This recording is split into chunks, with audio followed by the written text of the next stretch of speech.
Poquito, ¿verdad? Bueno, pues hoy vamos a continuar con nuestra exposición de este maravilloso salmo que es el Salmo 84. Y hoy vamos a ver la segunda sección. Yo le había comentado al hermano Ramiro que posiblemente hoy terminaba, pero no, pienso que vamos a todavía tomarnos otro domingo más. Creo que le pasa al hermano lo que a mí, entre más estudia uno, más le saca. Nos ha dado, entonces hay que compartirlo. Hoy precisamente vamos a ver la segunda sección de este salmo, que es del versículo 5 al versículo 7. Es que voy a pedir, por favor, que abran sus Biblias en el Salmo 84, versículos 5 y 7. Lo vamos a leer el día de hoy. Pero antes, hermanos, quiero hacerles una petición. Quiero invitarlos a que apaguen su celular o lo pongan en vibrador. Y si no traen su Biblia, bueno, use el celular, pero si no, apague su celular, por favor, y este tiempo que lo pongamos en el tiempo del Señor, por favor. Es una petición, ¿ok? Bien, Salmo 84, versículos 5 al 7. Dice la palabra: bienaventurado el hombre que tiene en ti sus fuerzas, en cuyo corazón están tus caminos. Atravesando el valle de lágrimas, lo cambian en fuente. Cuando la lluvia llena los estanques, irán de poder en poder, verán a Dios en Sión. Voy a pedir por favor que inclinen su rostro, vamos a orar y poner este tiempo. Yo te ruego para que sea un tiempo de adoración, de pensar en ti, de exaltarte, de ver lo grande y lo maravilloso que tú eres. Señor, estamos aquí con el propósito de exaltar a tu Hijo Cristo.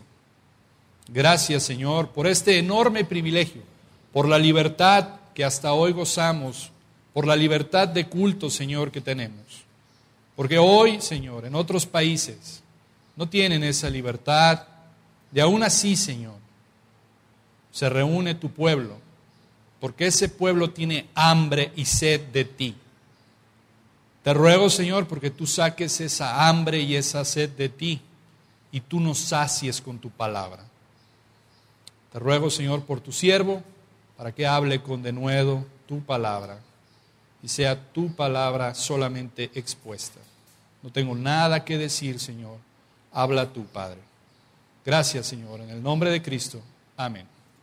Bien, vamos a hacer un resumen de la predicación del domingo pasado para poder entrar de lleno a estos dos versículos de este precioso salmo. Veíamos la semana pasada que este es un salmo lleno de gozo, de adoración, de alabanza, de mucha alegría. Pero también decíamos que este salmo se entonaba en la fiesta, ¿se acuerda qué fiesta? De los tabernáculos. Este poema, esta alabanza se cantaba en la fiesta de los tabernáculos. ¿Y se acuerda que empezaba 5 días después de qué fiesta? De la expiación. Muy bien. La fiesta de los tabernáculos comenzaba 5 días después de la fiesta de la expiación. También comentábamos que la razón por la cual algunos aman la casa de Dios y también la razón por que algunos no aman la casa de Dios es el pecado. ¿Se acuerdan que lo comentábamos? ¿Por qué? Porque los que aman a Dios están aquí porque aborrecen su pecado. Y los que no aman a Dios no están aquí porque aman su pecado. Definimos también lo que es adoración. Adoración es honor y veneración dirigida hacia Dios. Vimos la palabra griega proskuneo, que es postrarse delante o arrodillarse delante. Y también dimos una definición de William Temple, ¿se acuerdan? Si no la anotó, la voy a volver a decir para que la pueda anotar. Decíamos que adorar es ser más consciente de la santidad de Dios. Alimentar la mente con su verdad limpiar la imaginación con su belleza, abrir el corazón a su amor y dedicar la voluntad a su propósito. Eso es adorar. Adorar es ser más consciente de la santidad de Dios. Alimentar la mente con su verdad, con su palabra. Limpiar la imaginación con su belleza, abrir el corazón al amor y dedicar nuestra voluntad a la voluntad, al propósito de Dios. También decíamos que la base para la verdadera adoración, ¿se acuerdan qué era? La redención. La base para adorar a Dios es nuestra redención, y lo vimos en Éxodo 3 y en Salmo 22. También vimos que Dios demanda pureza en la adoración. Salmo 24, 3 al 5 nos habla de esto. Y también veíamos que la confesión del pecado trae gloria a Dios. Salmo 51, 3 y 4 y Josué 7, 19. También vimos que el propósito de Dios es elegir un pueblo soberanamente para que le adoremos en espíritu y en verdad. Lucas 9, 10 y Juan 4, 23. Y decíamos al final que la evidencia del nacido de nuevo es querer adorar a Dios. Filipenses 3:3. Esa es la evidencia del nacido de nuevo. Muy bien. Ahora, en este salmo en particular hay 3 bienaventuranzas. Versículo 4, versículo 5 y versículo 12. Versículo 4 dice: feliz los que habitan en tu casa. Versículo 5, bienaventurado el hombre que tiene en ti sus fuerzas. Y el versículo 12 dice: dichoso el hombre que en ti confía. Hoy vamos a ver precisamente la segunda bienaventuranza del hombre que tiene en ti sus fuerzas. Y en esta sección, en estos versículos del 4 al 7, podemos notar varias cosas. Entre ellas es el peregrinaje. El viaje que hace el peregrino desde donde está, desde su lugar de residencia, hasta el monte de Sión, hasta el templo. Entonces hoy vamos a ver ese viaje. ¿Qué consiste ese viaje? También podemos ver que en este viaje vamos a encontrar dificultades, pruebas, pero que todas estas pruebas y estas dificultades ponen de manifiesto la verdadera adoración. Entonces, en esta sección podemos definirla como el peregrinaje del adorador, o como Juan Bunyan, cuando escribió su libro, El progreso del peregrino. ¿Sabe una cosa? Este peregrinaje también se aplica a nosotros en nuestra vida. Nosotros estamos aquí de paso. Vamos en un peregrinaje hasta ver a Dios cuando estemos en el cielo. Eso es lo que el salmista está poniendo por evidencia. Somos peregrinos. Y en este peregrinaje vamos a pasar por valles, por dificultades, por pruebas, por situaciones no tan agradables. Pero tenemos la bendita esperanza de ver a Dios en su trono. ¿Sabe una cosa? No sé si lo dije la semana pasada, pero esto es cierto. Nosotros en el milenio, cuando estemos en el milenio, cuando Cristo esté reinando, una vez al año vamos a subir a Jerusalén a adorar a nuestro Dios. Una vez al año, pues todas las veces que quiera. Pero los hombres se tienen que presentar una vez al año en el milenio a adorar a Cristo. ¿Se ha puesto a pensar en eso? Hoy batallamos y decimos, queremos ir a Jerusalén. No, yo ahorita no quiero ir a Jerusalén. Yo quiero ir a ver al Dios sentado ahí reinando en su trono. Entonces, pues en el milenio, dice la Biblia, que voy a ir una vez al año. Yo no me preocupo por los recursos. Dios se va a encargar de eso para poder ir. Pero esa es la bendita esperanza. Muy bien, versículo 5, vamos a entrar. Bienaventurado. Bienaventurado es el hombre que tiene en ti sus fuerzas. ¿Qué significa la palabra bienaventurado? Bueno, bienaventurado significa feliz, altamente favorecido. ¿Quién es el que es favorecido? ¿Quién es el que es altamente favorecido? Bueno, lo dice el versículo. El hombre que tiene en ti sus fuerzas. Ese es el hombre bienaventurado. No es el hombre que tiene poder, riqueza, fama, fortuna, salud. No. Es el hombre que tiene en Dios sus fuerzas. El viaje del peregrino es largo, es pesado, es peligroso. Y sabe una cosa, no podemos hacerlo en nuestras propias fuerzas. No podemos hacerlo más en Dios. Esforzándonos en Él, sí se puede. Esta semana Dominique me visitó, mi hija Dominique me visitó al taller, salió de vacaciones y estaba estudiando este versículo y pude platicar con ella y ver este versículo en particular. Y decíamos que el hombre realmente es bienaventurado cuando en Dios se esfuerza, cuando tiene sus fuerzas puestas en Dios.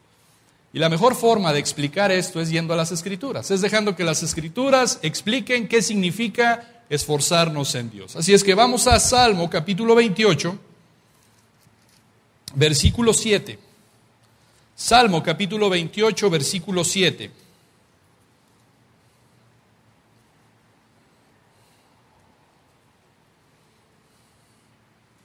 Dice la palabra: Jehová es mi fortaleza y mi escudo. En él confío mi corazón, en él confió mi corazón y fui ayudado. Por lo que se gozó mi corazón y con mi cántico le alabaré. Jehová es mi fortaleza y mi escudo. Y el salmista, cuando escribió esto, dije, en él confié. ¿Y él qué hizo? Me ayudó y fui ayudado. Y cuando Dios ayuda a un corazón que tiene fe en Él, es fortalecido y trae gozo y trae cántico. Vamos a Zacarías. Zacarías capítulo 12.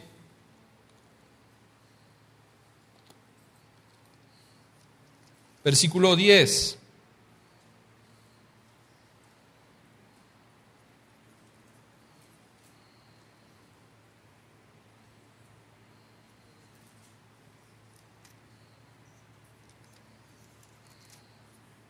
No, perdón, al revés. Zacarías capítulo 10, versículo 12. ¿Está bien el micrófono? ¿Sí? Ok. Zacarías capítulo 10, versículo 12. Dice la palabra, y yo, está hablando Dios, y yo los fortaleceré en mí mismo y caminarán en su nombre, dice Jehová. ¿Quién los va a fortalecer? Dios. Aquel que pone su confianza, su fe y le está creyendo a Dios, Él lo va a fortalecer. Es una promesa. ¿Y sabe una cosa? He insistido mucho con los jóvenes acerca de argumentar con Dios en la oración. Estos versículos que están aquí, cuando usted se sienta cansado, cuando usted se sienta desanimado, cuando usted se sienta atribulado, estos son los versículos que tiene que orar a Dios. Estos son los versículos, es decir, Señor, yo estoy cansado, pero aquí dice tu palabra que tú me vas a fortalecer y tú no eres un hombre para que mientas, tú eres fiel.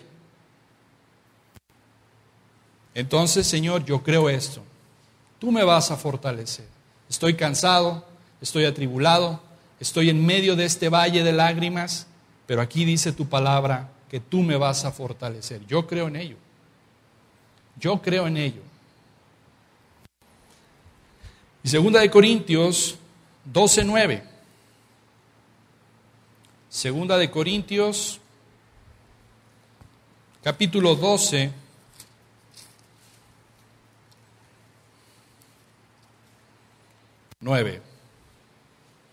Es un versículo bastante conocido.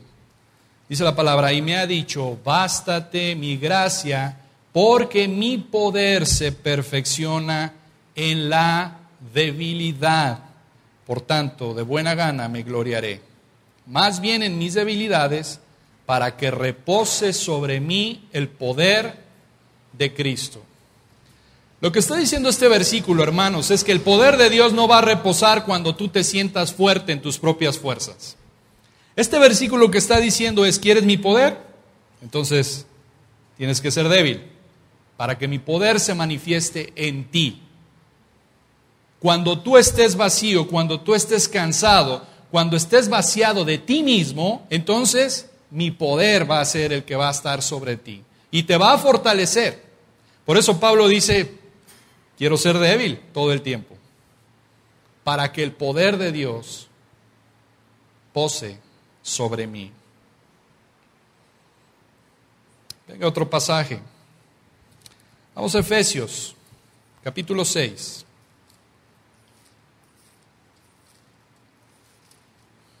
Efesios, capítulo 6, versículo 10. Por lo tanto, hermanos míos, fortaleceos en el Señor y en el poder de su fuerza. Pablo está dando aquí un mandamiento. Fortalécete en el Señor. No te fortalezcas en otra cosa que no sea Dios. No te fortalezcas en otra cosa que no sea Cristo. Fortalécete en el poder de Dios. ¿Sabe una cosa? Fortalecerse en Dios significa depender de Él. Fortalecerse en Dios significa depender de Él y en el poder de su fuerza. Debemos de reconocer, hermanos, que nuestra fuerza es inoperante, es impotente, es débil. Pero la fuerza de Dios es perfecta, es todopoderoso. Todo lo puede, todo lo puede. Y sabe una cosa, hay una realidad muy importante. Efesios declara que los que estamos en Cristo, todo aquel que ha nacido de nuevo, todo aquel que ha depositado su fe en Cristo, está puesto dentro de, en Cristo. Y somos uno con Él. Esto significa esto: su vida de Cristo es mi vida.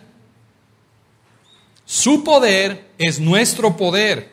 Su verdad es nuestra verdad. Su camino es nuestro camino. Su fuerza es nuestra fuerza. La confianza, creer en Cristo es nuestro punto de partida. Y esto es una realidad. Su vida es nuestra vida. Su verdad es nuestra verdad. Su poder es nuestro poder. Así es que aunque nosotros somos débiles, es cierto, somos débiles, pero nosotros por la fe estamos puestos en Cristo. Así es que estando en Cristo, yo tengo su poder. ¿Poder para qué?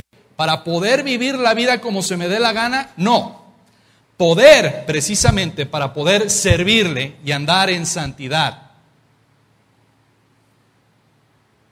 Poder para poder servirle y andar en santidad. No para vivir como se me dé la gana o como me plazca.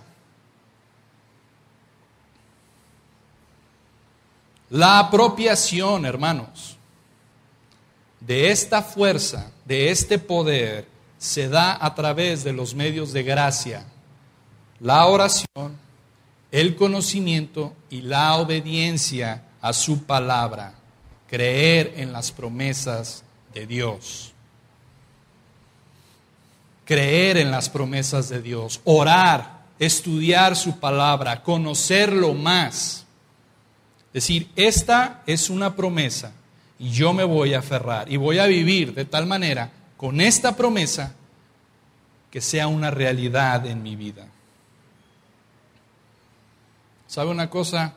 Entre más reconozcamos nuestra impotencia y debilidad, más nos apropiamos de su fuerza y de su poder para poder vivir la vida que Él demanda.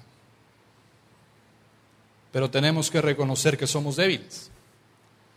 tenemos que reconocer que somos débiles. Ahora, quiero que regresemos al Salmo 84 para poder ver la segunda sección de este Salmo. Bienaventurado el hombre que tiene en ti sus fuerzas, en cuyo corazón están tus caminos. Y quiero decirles que en esta parte, en esta segunda sección de este versículo, batallé un poco para poder entender qué era lo que el Señor estaba transmitiendo. Yo les he dicho que camino en el Antiguo Testamento casi siempre utiliza una palabra que se llama darak, que quiere decir voluntad, conducta. Pero aquí hay otra palabra, no es darak, por eso batallé un poco para poder entender este pasaje. En el original dice, en cuyo corazón hay caminos. En cuyo corazón hay caminos. Y esta palabra hebrea es mesillá, que significa esta palabra allanar, preparar, convertir en una ruta hecha, una ruta que ha sido marcada deliberadamente.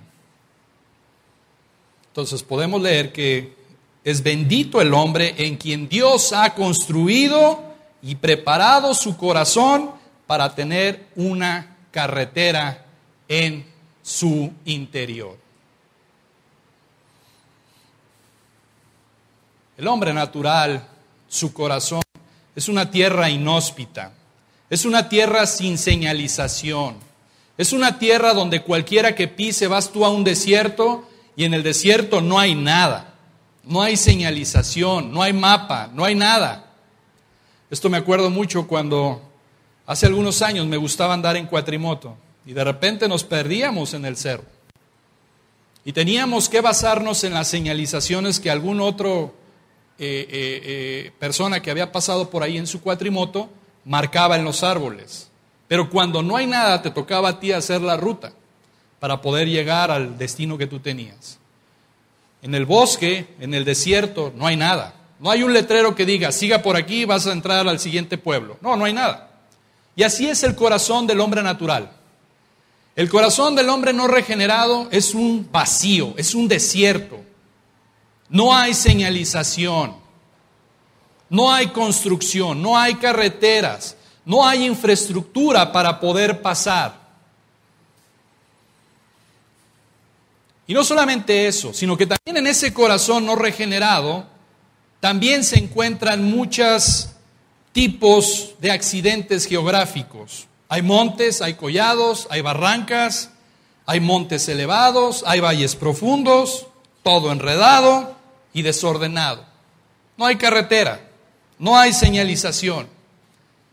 Entras con un GPS y no encuentras nada. Eso es el corazón del hombre natural. ¿A causa de qué? A causa del pecado. Esto es una vida sin Cristo.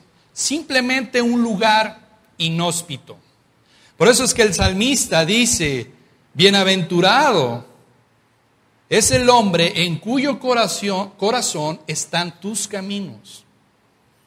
En cuyo corazón están tus caminos. Así es la vida del corazón del hombre sin Cristo. Es una vida desordenada. Es una vida que no tiene claridad. Es una vida que está marcada por la desesperación, por la frustración, por las amarguras. Es un embrollo total. No saben de dónde vienen y no saben a dónde se tienen que dirigir. No hay un sentido de dirección. No tienen a quién pedirle auxilio, a quién pedirle ayuda. Entonces me vino una pregunta. ¿Cómo y quién hace estos caminos? ¿Quién y cómo hacen estos caminos? Bueno, la respuesta la podemos encontrar en 2 Corintios 4:6. 2 Corintios 4:6. Dice la palabra, porque Dios, que mandó que de las tinieblas resplandeciese la luz, es el que resplandeció en nuestros corazones para iluminación del conocimiento de la gloria de Dios en la faz de Jesucristo. Esto es lo que Dios hace en el corazón en el cual empieza a ser la obra sobrenatural del Espíritu Santo, la regeneración. Lo que hace Dios en este corazón inhóspito, en este corazón sin señalización, empieza a hacer una obra, cambia ese corazón, no es el mismo corazón con nueva información, es otro corazón con otra motivación, con otros deleites y con otras cosas. No es el mismo corazón, es otro corazón. Dice la palabra, y os daré un corazón de carne. Quitaré ese corazón duro y os daré un corazón de carne. Y entonces empieza el Espíritu Santo a hacer como esa retroexcavadora. Empieza a quitar, pone un corazón nuevo y empieza a hacer señalizaciones en ese corazón. Las personas que han sido regeneradas y que están creciendo en arrepentimiento y fe, se vuelve un corazón fértil, ordenado, con caminos y carreteras señaladas perfectamente, mapeadas, con orden, para que sepa dónde están y a dónde se tienen que dirigir. Podemos decir entonces que cuando el Espíritu Santo hace su obra sobrenatural, empieza a mapear el corazón, empieza a planificar ese corazón, empieza a construir, empieza a hacer carreteras, empieza a enderezar lo torcido, a que lo alto se baje y que lo bajo se eleve y lo áspero se allane. ¿Le suena ese versículo? Ahorita vamos a ir ahí precisamente. ¿Cuál es la obra del Espíritu Santo en la vida de un hombre? Hacer la regeneración y guiarnos al arrepentimiento. ¿Cuál es la obra del Espíritu Santo en la vida del creyente? Crecer en arrepentimiento y fe. Vea lo que dice Isaías 40.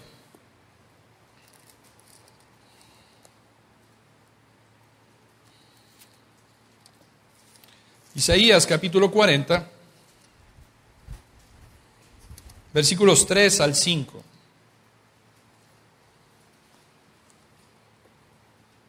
Voz que clama en el desierto, preparad camino a Jehová, enderezad la calzada en la soledad a nuestro Dios.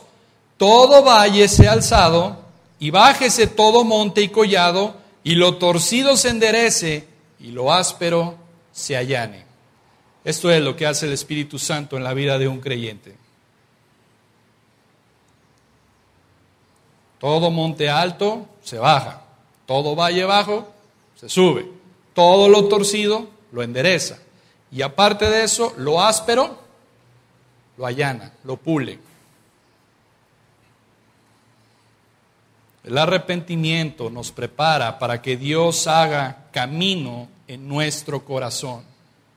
Por eso es que el hombre es bienaventurado, por eso es que el hombre es feliz, porque el arrepentimiento nos prepara para precisamente que Dios haga y ponga sus caminos en nuestro corazón.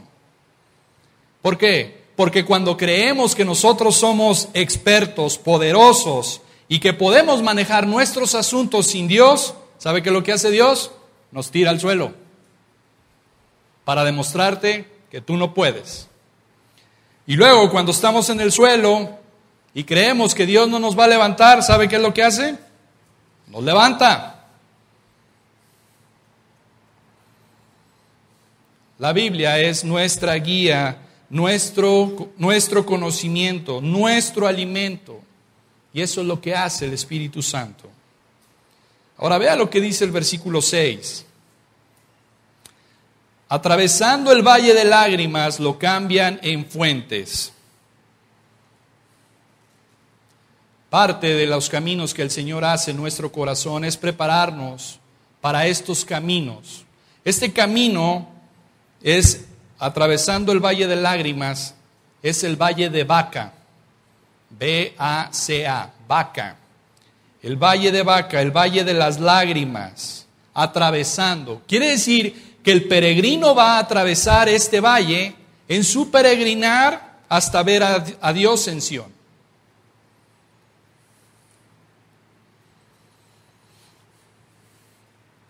Dios lo convierte en un lugar de manantiales. Recordemos que la fiesta de los tabernáculos se celebraba precisamente al final del otoño.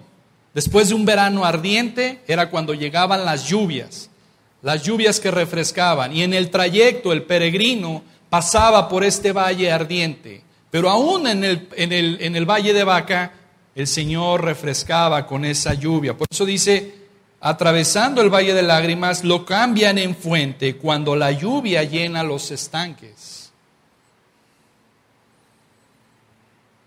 Ahora, me llama mucho la atención que diga valle, porque esta palabra valle denota casi siempre en las Escrituras un lugar abajo en las profundidades, un lugar de prueba.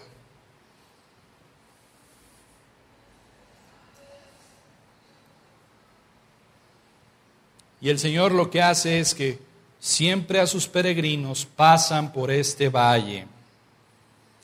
Y Dios los capacita, por eso es que Dios ha construido en su corazón caminos.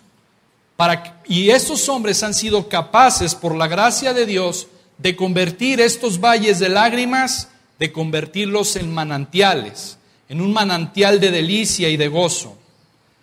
El Salmo 119, 71 dice: bueno me es haber sido humillado para que aprenda tus caminos.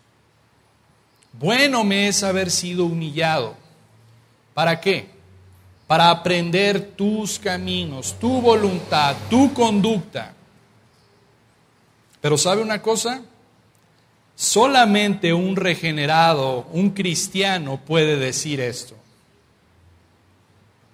Bueno me es haber sido humillado. Porque ¿sabe una cosa? Esto es un tormento para la carne egoísta. Porque la carne no quiere ser humillada. La carne lo que desea es ser exaltada.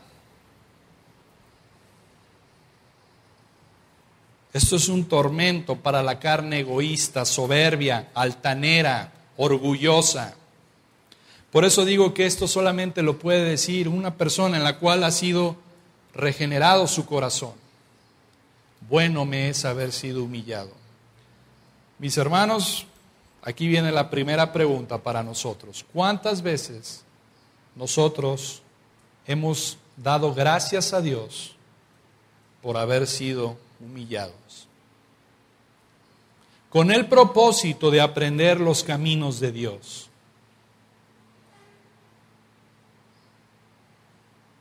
Y otra pregunta, ¿te gustaría ser humillado para que aprendas los caminos de Dios? No me la respondas, respóndetela a ti mismo. ¿Te gustaría ser humillado con tal de que aprendas los caminos de Dios? ¿Te gustaría torturar tu carne, tu ego, para que aprendas los caminos de Dios? Si tu respuesta es sí, es porque lo que tú más anhelas es ser conformado a la imagen de Cristo. No es fácil, hermanos, no es fácil. Porque esto significa lo que Juan el Bautista dijo: es necesario que Él crezca para que yo ¿qué? Mengüe. Es necesario que Él crezca para que yo mengüe. Mi yo tiene que ser bajado. Mi ego, mi carne, mi satisfacción, mis pensamientos, mis deseos, tienes que ponerlos en el suelo para que tenga los pensamientos de Dios, para que tenga los deseos de Dios, para que tenga los anhelos de Dios. Y Dios utiliza el valle de las lágrimas precisamente para eso. Para conformarnos a la imagen de Cristo. Las tribulaciones, las pruebas, las luchas tienen el propósito de, ¿sabe qué? Suprimir nuestro ego, nuestro yo, para que sea Cristo el único que esté en nuestro corazón. Pero es difícil este valle, ¿no es cierto? Todos hemos pasado por este valle. No es grato. Hemos pasado por el dolor, por la desesperación, por la angustia. Nuestra cabeza se llena de tantas cosas. Desesperanza, atribulados. Pero déjeme decirle una cosa. Dios es el Dios de los valles también. Dios es el Dios de los valles también. ¿Cómo lo sé? Bueno, me encanta la Escritura. Vamos al primer libro de Reyes, capítulo 20.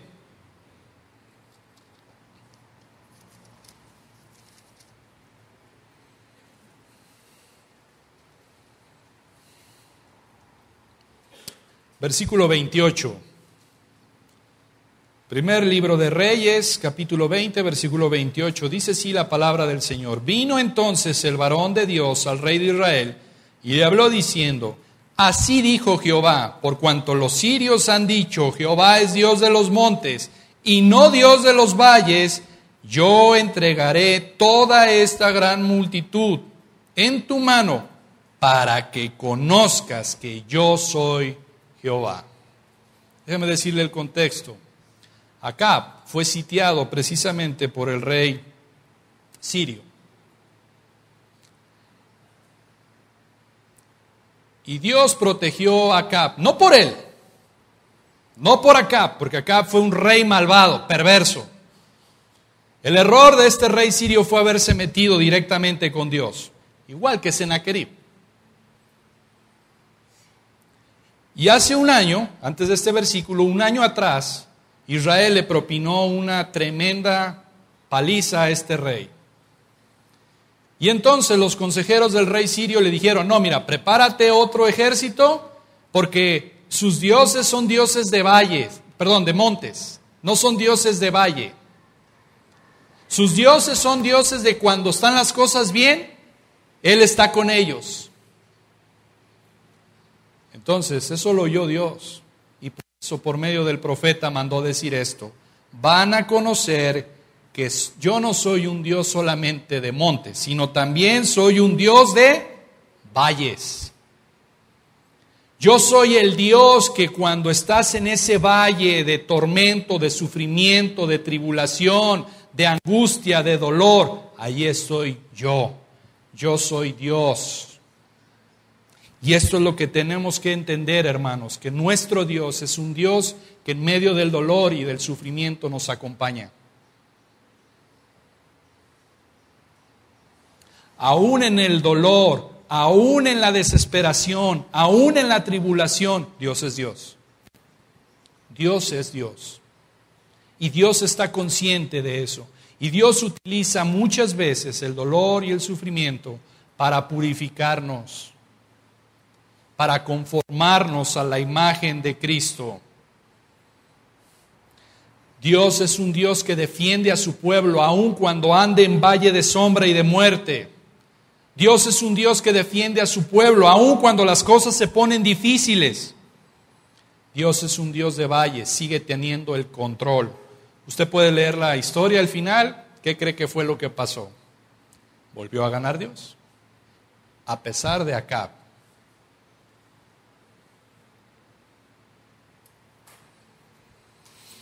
Dios es un Dios que nos demuestra que Él maneja las situaciones más adversas. Pero ¿sabe una cosa, hermanos? Necesitamos esas adversidades en nuestra vida. Necesitamos pasar por esos valles, por ese valle del dolor, por ese valle de lágrimas. Y quiero ilustrarlo de la siguiente manera. En 1991, en Arizona, se construyó una burbuja gigante para crear un ecosistema ideal. En ese ecosistema, en esa burbuja, se tenían desiertos, se tenían selvas, se tenían bosques, se tenía un mar con agua salada. Y vivieron en ese ecosistema 8 personas durante 2 años. Y aparentemente, hermanos, todo iba bien, entre comillas. Pero descubrieron varias cosas interesantes. Una de ellas, por ejemplo, los árboles al llegar a cierta altura, cuando crecían cierta altura, se rompían, eran frágiles y se quebraban los árboles. ¿Por qué eran frágiles? ¿Por qué eran frágiles estos árboles si estaban en medio de un ecosistema aparentemente perfecto? ¿Sabe por qué? Es porque no había tormentas. Es porque no había vientos fuertes. Sin tormentas y vientos fuertes, los árboles no pueden crecer, se vuelven débiles. Entonces, necesitamos las tormentas, las adversidades, las pruebas para crecer, para ser conformados a la imagen de Cristo. Esto es lo contrario al evangelismo popular de hoy en día. Cuando dice que Dios quiere que todo esté bien para tu vida. No, hermanos. Dios quiere prosperidad para ti. No, hermanos. Y si no, que le pregunten a Pablo.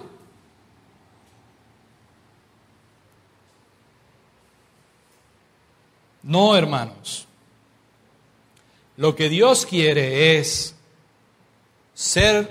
que nosotros seamos conformados a la imagen de Cristo. Y Dios utiliza las pruebas, el dolor, para conformarnos. Cuando las cosas van bien, es fácil adorar a Dios, ¿no es cierto? Cuando tenemos alimento en nuestra mesa, es fácil adorar a Dios. Cuando estamos aquí cómodamente sentados, aún padeciendo este calor, es fácil adorar a Dios. ¿Sabe una cosa? Me acuerdo mucho cuando estamos en tiempo de calores de Nehemías capítulo 8. Nehemías capítulo 8 dice que todo el pueblo estaba parado desde el amanecer hasta el mediodía escuchando la palabra de Dios. No había sillas, no había aire acondicionado. Pero ahí estaba el pueblo como uno solo escuchando la palabra de Dios. Y aquí ya estamos media hora y 45 minutos. ¿Y a qué hora se va a acabar Porque necesito ir a ver el resumen del partido de México. ¡Ay, qué calor hace aquí! Me pregunto si vendríamos a adorar, hermanos, si no tuviéramos esta infraestructura y tuviéramos que estar allá afuera.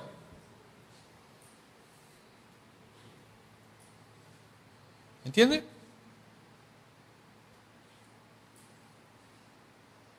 ¿Quién es tu Dios? Tu Dios, la adoración que merece Dios de ti, ¿es digna de estar allá afuera en medio del sol y pasar 2-3 horas allá afuera? O no, yo no voy si no prenden el ventilador. ¿Me entiende? Es tan fácil perder la adoración a Dios y distraernos con tantas cosas. Por eso es que Dios prefiere y utiliza estos valles. Y ahí precisamente, en los valles del dolor, de la sombra, de la muerte, del peligro, es donde nos damos cuenta si en verdad en nuestro corazón está el deseo de agradarlo.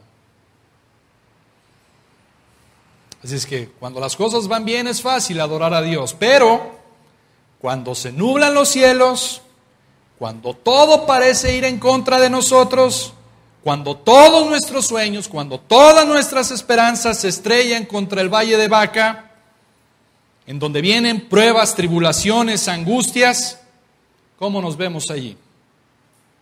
Pero ¿sabe una cosa? De acuerdo con el salmista, aquel que es bienaventurado, aquel que Dios ha construido en su corazón caminos, ¿sabe qué? Estos hombres y estas mujeres no son víctimas de sus circunstancias. Es fácil adorar a Dios cuando nuestras circunstancias son agradables, pero solamente los verdaderos adoradores adoran a Dios a pesar de sus circunstancias. Adoran a Dios cuando las cosas no van bien. Y si no, que le pregunten a Pablo y a Silas. ¿Quién? Después de ser azotado, herido, golpeado, lo ponen en una celda maloliente, porque no eran las celdas de antes como lo es hoy. Una celda húmeda, una celda antihigiénica. Lo ponen ahí después de ser azotado por predicar la palabra de Dios, se pone a cantar y a alabar a Dios. ¿Quién? ¿Sabe quién? El hombre que ha sido regenerado. El hombre que tiene a Cristo en su corazón. El hombre que no es víctima de sus circunstancias. Romanos 8:37. Antes bien, todas estas cosas somos más que vencedores por medio de aquel que nos amó, Cristo. Pablo está diciendo, no importa las circunstancias, no importa el valle, yo soy más que vencedor por medio de aquel que me amó y dio su vida por mí, por medio de Cristo. Salmo 23:4. Aunque ande en valle de sombra de muerte, ¿qué dice? No temeré mal alguno. ¿Por qué? Porque tú estarás conmigo. Aún en el valle de la sombra y de la muerte hay algo que nos llena de gozo, pero no es algo, es alguien, es Cristo. Por eso Pablo pudo escribir Filipenses 4:13, ¿se lo sabe?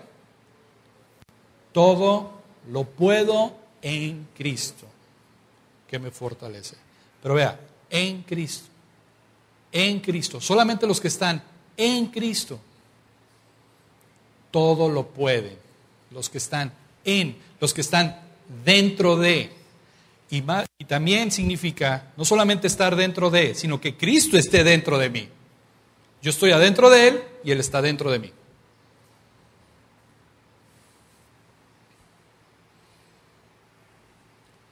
Romanos 5, del 2 al 5. Dice, por quien también tenemos entrada por la fe a esta gracia en la cual estamos firmes y nos gloriamos en la esperanza de la gloria de Dios. Y no solo esto, sino que también nos gloriamos en las tribulaciones, sabiendo que la tribulación produce paciencia. Y la paciencia prueba. Y la prueba esperanza. Y la esperanza no avergüenza. Porque el amor de Dios ha sido derramado en nuestros corazones por el Espíritu Santo que nos fue dado. Así es que cuando estamos en la prueba, ¿qué es la prueba que debe de producir en nosotros? Paciencia. Wow. Hermanos, tengo que confesar, yo no soy paciente. No soy paciente. Y si no soy paciente, según este versículo, ¿qué ocupo? Pruebas. Pruebas. Pruebas. ¿Para qué? Para que produzca en mí paciencia. Y la paciencia, prueba. Y la prueba, esperanza. Y la esperanza no avergüenza. ¿Por qué? ¿Por qué? Porque el amor de Dios ha sido derramado en mi corazón. La pregunta que quizás estén haciendo ahorita es, ¿cómo logran hacer esto estos hombres y mujeres que atraviesan este valle de lágrimas? ¿Cómo? ¿Cuál es su secreto? Bueno, es la obra del Espíritu Santo. Su secreto es la obra del Espíritu Santo. Es su visión de Cristo resucitado. Es el deseo de ser conformados a la imagen de Él.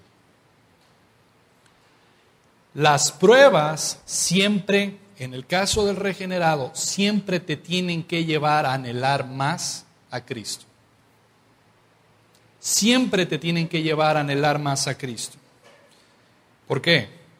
Este es el efecto que produce los problemas, las tribulaciones, las angustias en nuestra vida. Los problemas nos hacen pensar mucho más en Cristo.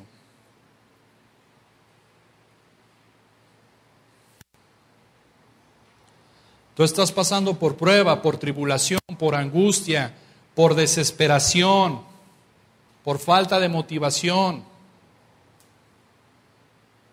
Te debe de llevar a pensar más en Cristo. ¿Se acuerdan del Salmo 73 de Asaf? Cuando dice, por poco resbalaba hasta que entrando en la casa del Señor. Las pruebas te tienen que llevar a pensar mucho más en Cristo. Cuando las cosas van bien, nuestra mente está ocupada precisamente en esto, en la prosperidad, en la bendición. Pero cuando las cosas empiezan a ir mal y tenemos que pasar por este valle de lágrimas, entonces es cuando pensamos y nos volteamos a ver a Dios. Pensar en Cristo, meditar en Cristo, contemplar a Cristo, estudiar a Cristo, trae como resultado regocijo, trae como resultado gozo. Pensar en lo que Cristo ha hecho por mí. Eso es lo que Pablo hacía. ¿Por qué Pablo, después de ser azotado, encarcelado, de haber sido de estar en el naufragio, de ser apedreado, por qué seguía y seguía y seguía adelante?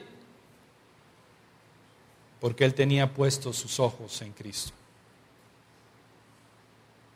no en sus circunstancias. Martin Lloyd Jones dice esto: este es el secreto de la vida cristiana.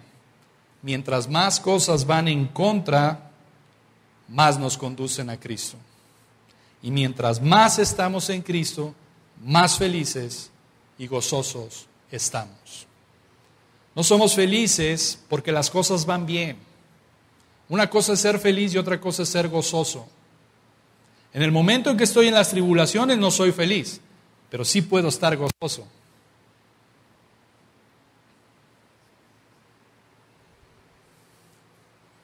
Vea lo que dice 2 de Corintios, capítulo 4, versículo 17.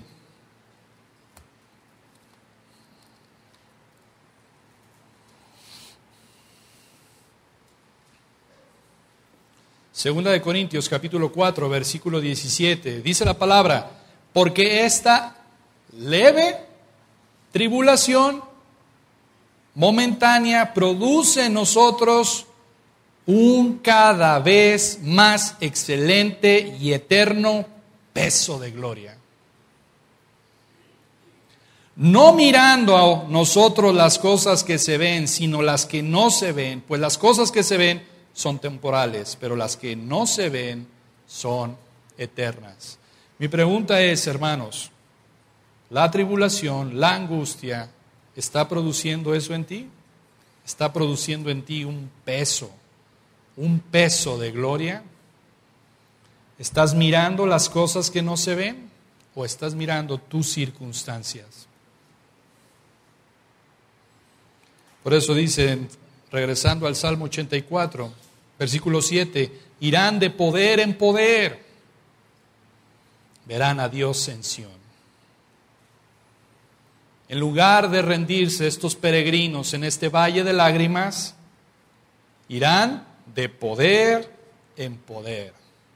Aquel que está viendo a Cristo, aquel que su ministerio principal es estar contemplando a Cristo, dice la palabra, no yo, irán de poder en poder. ¿Para qué? Esto me encanta. Para ver a Dios. Yo no voy a permitir que mis circunstancias, que las pruebas, que estas angustias me roben mi esperanza de ver a Dios. De ver a Dios.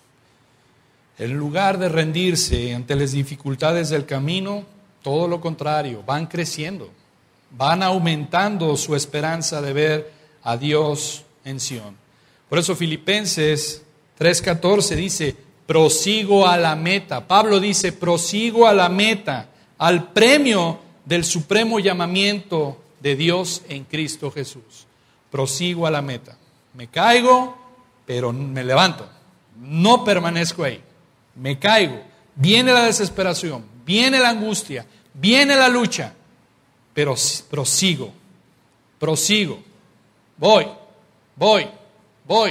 ando, un paso, siguiente, ahí voy.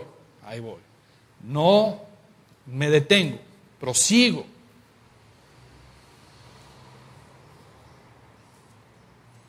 ¿Por qué? ¿Por qué proseguimos?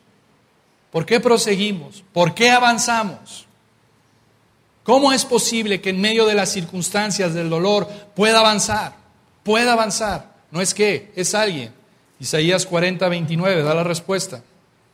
Isaías capítulo 40.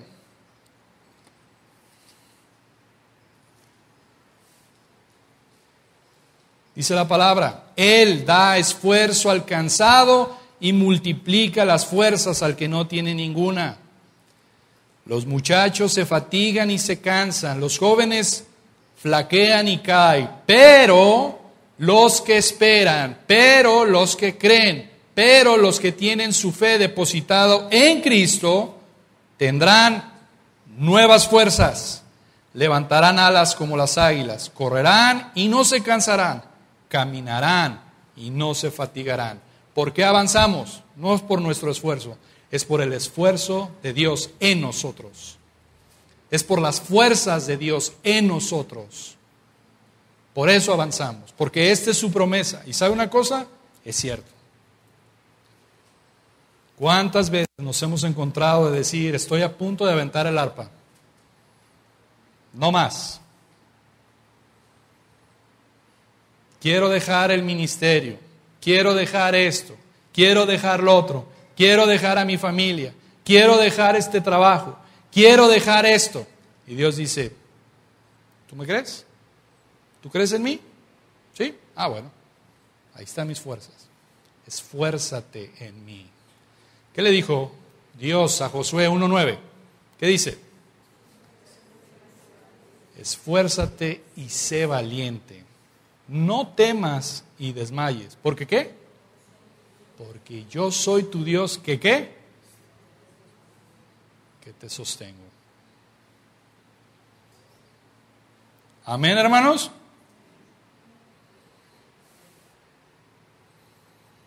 Este salmo es de gozo. Y aunque hay dolor en este peregrinaje, no se compara el dolor al gozo que se siente el ver a Dios y al adorarlo. Sobrepasa cualquier dolor. Es como cuando una mujer da a luz. En el momento que está a punto de dar a luz es dolor, es angustia, es preocupación. Pero después de que tiene a su bebé, ya no se acuerda de eso. Ya no se acuerda de ese dolor al ver a su bebé. El viaje por estos valles será coronado precisamente al final con el gozo de ver al Rey en su hermosura. Por eso mi pregunta al principio es, ¿usted se ve como un peregrino en esta tierra? ¿Se ve como un peregrino? ¿Se ve como alguien que va de paso? ¿O ama este mundo? ¿Ama esta tierra? ¿Piensa que va a vivir aquí eternamente? Un peregrino tiene su mirada puesta en Dios, en Sión. Él quiere llegar a su casa. Él quiere llegar al cielo al ver a su Dios. Él quiere llegar a su casa.